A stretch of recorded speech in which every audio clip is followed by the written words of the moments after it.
Indonesia secara umum memang sudah resesi sejak diberlakukannya PSBB, di mana masyarakat di bottom of pyramid sudah tidak punya income lagi karena selama 3 bulan tidak bisa bergerak banyak, terutama mereka yang berbasis pendapatan harian. Pendapatan harian adalah mereka yang berjualan retail di wilayah perkotaan. Strategi nasional saat ini yang memberikan bansos pakai duit pinjaman, banyak yang memperdebatkan. Fokus create demand-nya tidak salah kalau supply-nya memang lokal produsen. Tapi faktanya supply dan produksi lokal sejak 3 tahun, sejak 2018 hingga saat ini terus merosot. Sehingga logika create demand dalam solusi bansos berbasis uang pinjaman merupakan solusi yang tidak keren. Pemikiran dunianya seakan saat ini masih dalam keadaan normal. Sampai sekarang sudah perang begini, masih aja belum keluar paradigma tim ekonominya dari berpikir bahwa saat ini adalah keadaannya normal. Atau memang ilmunya tingkat dewa, sangat tinggi, sehingga masa perang ini nggak kebaca masalahnya dan solusinya karena ilmunya sudah di langit tinggi sana. Bos,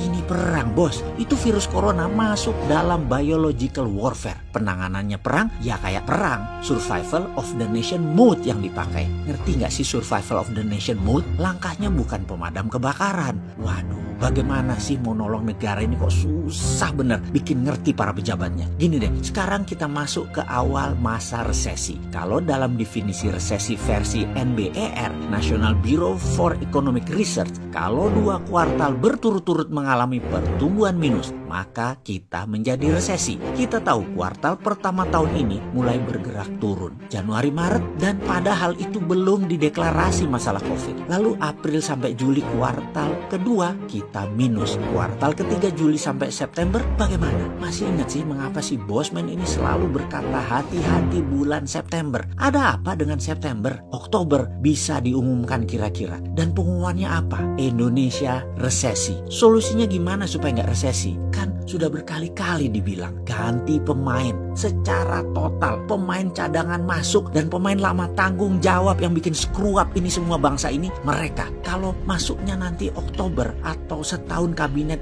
jilid 2 ini bekerja, wis kasep sudah telat. Pasti 2021 semester pertama akan terus merosot, melambat terus ekonominya. Saat ini ada yang membanggakan kita surplus perdagangannya. Jujur, mau nggak kebanggaan surplus perdagangan tersebut kita buka rahasianya? Biar paham bahwa data tidak salah, tetapi data bisa dilaporkan dengan cara berbeda agar hasilnya terlihat bagus. Begini melihatnya, perdagangan surplus. Oke, dia surplus karena importnya menurun drastis. Mengerti? Sementara kita tahu import Indonesia 70% adalah bahan baku produksi. Kalau bahan baku produksi menurun tajam, artinya Indonesia tidak bagus produksinya. Artinya apa lagi? Bulan-bulan ke depan ekonomi nambah turun karena indikasi import tadi. Jadi biar dibilang terlihat keren, makanya datanya diinfokan sepotong. Walaupun benar, yaitu Indonesia surplus transaksinya. Padahal iya benar surplus transaksinya, tapi gara-gara impor turun terlalu tajam.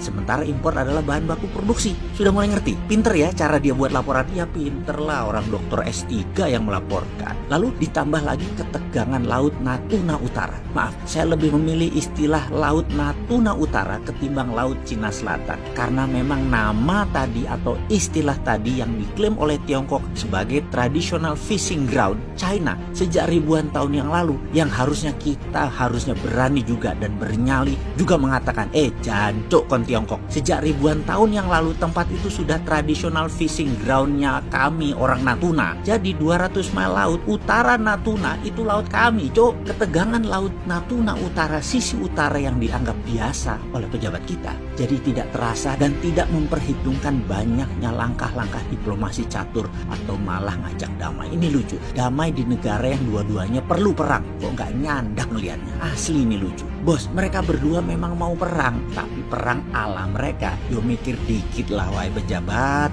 Jangan polos-polos banget bernegara itu. Si Jinping itu punya kartu truf untuk Biden. Biden dan anaknya itu pendosa yang kartunya sudah dipegang si Jinping. Oke, kita ajari pakai bahasa vulgar sekalian, ben ngerti sampean iki. Gini melihatnya, ada pejabat pas lagi kunjungan ke luar negeri, malamnya dikasih cewek bahenol, seksi, syahwatnya dilampiaskan. Lalu pihak tuan rumah rekam semua adegan ranjang tadi secara rahasia. Lalu beberapa tahun kemudian dibocorin dikit, ingat nggak adegan ini ke pejabat tadi? Langsung itu pejabat bagai kerbau dicucuk hidung, nurut sama bokhirnya sudah. Mati aja lo kalau udah kayak gitu. Pejabat di banyak negara yang terima suap Tiongkok itu lebih dari 70 negara di dunia ini, dan lengkap dokumennya pihak Tiongkok punya. Kapanpun mereka pakai bisa. Di sisi Biden sama persis. Sehingga Xi Jinping akan bilang sama Trump, lu mau jadi presiden lagi? Huawei 5G Cina yang kontrol ya. Gue beli gandum sama kedelai lu bulan September Oktober tahun ini biar dapat dukungan dari para petani yang merupakan 20% suara rakyat Amerika. Kemudian persis seperti Rusia,